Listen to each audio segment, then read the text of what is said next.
Sull'emergenza idrica interviene oggi il cartello sociale, affermando come la riunione svoltasi in prefettura ha rappresentato un momento importante di confronto sulla complessa situazione che investe l'AICA e più in generale la gestione del servizio idrico integrato nel nostro territorio.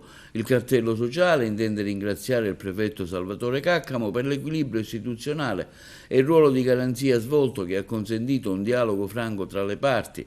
Il cartello sociale di Agrigento esprime il proprio sostegno al presidente dell'AICA per l'impegno e la determinazione che sta dimostrando nel difficile compito di risanare e rilanciare la società. È incoraggiante la sua dichiarazione: un'azienda che incamera dai 50 ai 60 milioni di euro non può ridursi in questo modo rischiando il fallimento. In tal senso è importante il sostegno espresso dal presidente dell'ATI Idrico a nome di tutti i sindaci al percorso avviato che conferma la bontà della direzione intrapresa. Il cartello sociale di Agrigento ribadisce che l'acqua è un bene comune, è un diritto universale, non una merce né un terreno di scontro tra enti e poteri.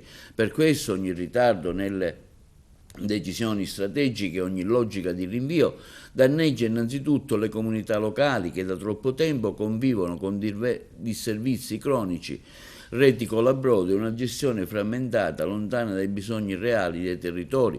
In questo contesto è necessario che la politica regionale, in primis con il Presidente della Regione Schifali, al quale rivolgiamo un forte appello di attenzione per un aiuto concreto ai nostri rappresentanti politici regionali perché appoggiano l'opera di risanamento dell'AICA.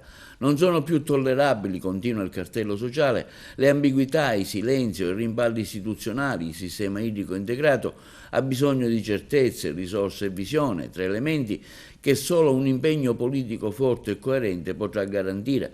In tal senso è stato chiesto al Presidente dell'ATI di attivarsi in tutte le sedi per mettere fine alle illegalità nei comuni di Palma di Montechiaro e Camastra che non hanno ancora consegnato le reti. Il cartello guarda con attenzione e determinazione i prossimi sviluppi e si riserva di intraprendere ulteriori iniziative, anche pubbliche, qualora dovesse mancare una risposta concreta alle istanze emerse nel tavolo prefettizio. Ai cittadini, ai lavoratori, alle forze sociali e ai rappresentanti istituzionali rivolgiamo pertanto un appello all'unità e alla mobilitazione consapevole, in un gioco non solo il futuro dell'azienda consortile agrigentina, ma la possibilità stessa di garantire un servizio pubblico essenziale, efficiente e giusto, fondato su legalità, trasparenza e partecipazione.